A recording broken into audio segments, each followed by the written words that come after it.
Hello students, कैसे हो आप। तो आज का हमारा पाठ है बुनकर लोहा बनाने वाले फैक्ट्री मालिक। तो पिछले अध्याय में हमने बताया कि किस प्रकार अंग्रेज़ों ने भारतीय जो स्वतंत्रता जो आंदोलन था उसको जो है उन्होंने कुचला और पूरे भारत पर अपनी सत्ताया कायम की। और आज का जो पाठ है वो है मुख्य रूप से दो प्रकार के उद्योगों के बारे में हम पढ़ेंगे, लौह इस्पात उद्योग और कपड़ा उद्योग। तो देखिए, भारत के पश्चिमी तट पर गुजरात स्थित हिंद महासागर के रास्ते होने वाले व्यापार के सबसे महत्वपूर्ण बंदरगाहों में से एक था। ये कह रहा है भारत के जो पश्चिमी तट है, वो जो राज्य गुजरात है, गुजरात में सूरत बंदरगाह है, वो अंग्रेज़ों के समय में 18वीं सदी तक भारत के सबसे महत्वपूर्ण बंदरगाहों में से एक था। बेटा, बंदरगाह होता है जिसे हम कहते हैं समुद्री पतन, जहाँ पर जहाज़ों से जो माल उतारा और चढ़ाया जाता है, जहाज़ों की मरम्मत की जाती है, तो पानी में जो जहाज़ चलते हैं तो बंदरगाह होते हैं। यद्यपि आज गुजरात में कांडला जो बंदरगाह सबसे बड़ा बंदरगाह है, इस कारण जो है वर्तमान में सूरत बंदरगाह का व्यापारिक महत्व कम हो गया। बंदरगाहों में से एक था। डच और ब्रिटिश व्यापारी जहाज़ 17वीं सदी की शुरुआत से इस बंदरगाह का इस्तेमाल करते थे और 18वीं सदी में इस बंदरगाह का महत्व धीरे धीरे गिरने लगा। अब कह रहा है इस अध्याय में हम कपड़ा और लौह इस्पात उद्योग, इन दो उद्योगों का विशेष रूप से अध्ययन करेंगे। ये कह रहे इस अध्याय में हम लौह इस्पात उद्योग, जहाँ लोहा बनाया जाता है, स्टील वगैरह, और कपड़ा उद्योग का विशेष हम अध्ययन करेंगे और देखेंगे कि ब्रिटिश शासन के अंतर्गत, अंग्रेज़ों के शासन के अंतर्गत भारतीय कारीगरी उद्योग की दशा क्या थी। आधुनिक विश्व में औद्योगिक क्रांति की दृष्टि से ये दोनों उद्योग बहुत ही महत्वपूर्ण थे। सूती कपड़े के मशीनी उत्पादन ने 19वीं सदी में ब्रिटेन को दुनिया का सबसे प्रमुख औद्योगिक राष्ट्र बना दिया और 1850 के दशक में जब ब्रिटेन का लौह इस्पात उद्योग भी पनपने लगा तो ब्रिटेन को दुनिया का कारखाना कहा जाने लगा। ये कह रहा है 1850 में जब ब्रिटेन का लौह इस्पात उद्योग भी पनपने लगा तो दुनिया को जो है ब्रिटेन को दुनिया का कारखाना कहा जाने लगा, क्योंकि सबसे ज़्यादा जो उद्योग थे बेटा वो कहाँ पर थे, ब्रिटेन में ही थे। और मैं आपकी जानकारी के लिए बता दूं कि जो है सबसे पहले जो औद्योगिक क्रांति की शुरुआत हुई थी वो कहाँ पर हुई थी, ब्रिटेन में हुई थी। औद्योगिक क्रांति का तात्पर्य बेटा यहाँ से होता है, ये है कि पहले जो वस्तुएं हाथों से बनाई जाती थी या घरों में तैयार होती थी कुछ व्यक्तियों के द्वारा, अब उन वस्तुओं का इस्तेमाल निर्माण मशीनों से कारखानों में होने लगा। वो कहलाई औद्योगिक क्रांति। अब आगे कह रहा है ब्रिटेन के औद्योगिकरण और भारत पर ब्रिटिश विजय और उपनिवेशवाद से गहरा संबंध है।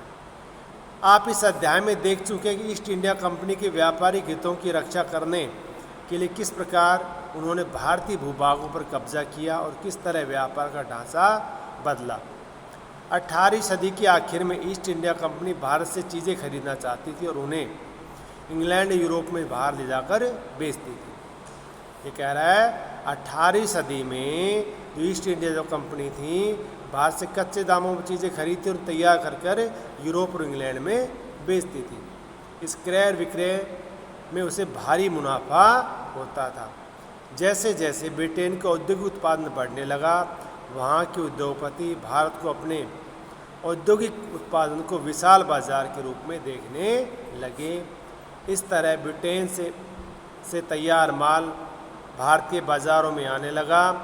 इससे भारतीय शिल्पों और उद्योगों पर किस तरह के असर देखने को मिले, इसी अध्याय में हम चर्चा करेंगे। ये कह रहा है अब ब्रिटेन दुनिया का बड़ा कारखाना बन चुका था और वहाँ जो माल तैयार होता था वह माल भारत में बिकने के लिए आने लगा, जिससे कि जो भारतीय कारीगर थे, जो भारतीय जो उद्योग थे, लघु उद्योग थे, कुटीर उद्योग थे, उन उद्योगों पर बहुत भारी असर हुआ और भारतीय कारीगर क्या हो गए बेटा, बेरोजगार हो गए। इसका कारण ये था कि इंग्लैंड से जो माल आ रहा था वह एक तो मशीनों से बना था और सस्ता भी होता था, इसलिए जो लोग हैं बाज़ार में जो लोग हैं जो ब्रिटेन से जो माल आ रहा था उसको खरीद रहे थे, जबकि जो भारतीय जो माल था वो हाथों से बनता था और महंगा भी पड़ता था। इसलिए धीरे धीरे भारत की आर्थिक व्यवस्था चरमराने लगी। कहने का तात्पर्य ये है कि भारत में लघु और कुटीर उद्योगों का धंधों का ह्रास होने लगा। अब आगे देखिए क्या कह रहा है। अब कह रहा है भारतीय कपड़े और विश्व बाजार। तो ज़रा पहले नज़र डाल लेते हैं पहले क्या हालत है, भारत के कपड़ों की हालत थी विश्व में अंग्रेज़ों के आने से पहले। बंगाल पर विजय प्राप्त करने से पहले 1750 के आसपास पूरी दुनिया में कपड़ा उत्पादन के क्षेत्र में औरों से कोसों आगे था। ये कह रहा है जो बंगाल है अंग्रेज़ों की विजय से पहले पूरी दुनिया में कपड़ा पैदा करने में, कपड़ा बनाने में पूरे विश्व से और क्षेत्रों से बहुत ही आगे था। भारतीय कपड़े लंबे समय से अपनी गुणवत्ता और बारीकी कारीगरों के लिए दुनिया भर में मशहूर थे। कह रहा है जो भारतीय जो कपड़ा होता है, रेशम का, मलमल का जो कपड़ा था, इतनी अच्छी गुणवत्ता थी, इतनी अच्छी क्वालिटी थी उस कपड़े की, वह जो कपड़ा अपनी गुणवत्ता और क्वालिटी के कारण पूरी दुनिया में फेमस था या मशहूर था। दक्षिणी पूर्वी एशिया, जावा, सुमात्रा, पेनांग तथा पश्चिमी मध्य एशिया में इन कपड़ों का भारी व्यापार होता था। अर्थात भारत से भारी मात्रा में कपड़े बाहर भेजे जाते थे या बेचे जाते थे। 16वीं शताब्दी से यूरोप की व्यापारिक कंपनियां यूरोप में बेचने के लिए भारतीय कपड़े खरीदने लगी थी। इससे फलते फूलते व्यापार और भारतीय बुनकरों की यादें अंग्रेजी और अन्य भाषाओं में बहुत सारे शब्दों में आज भी जिंदा है।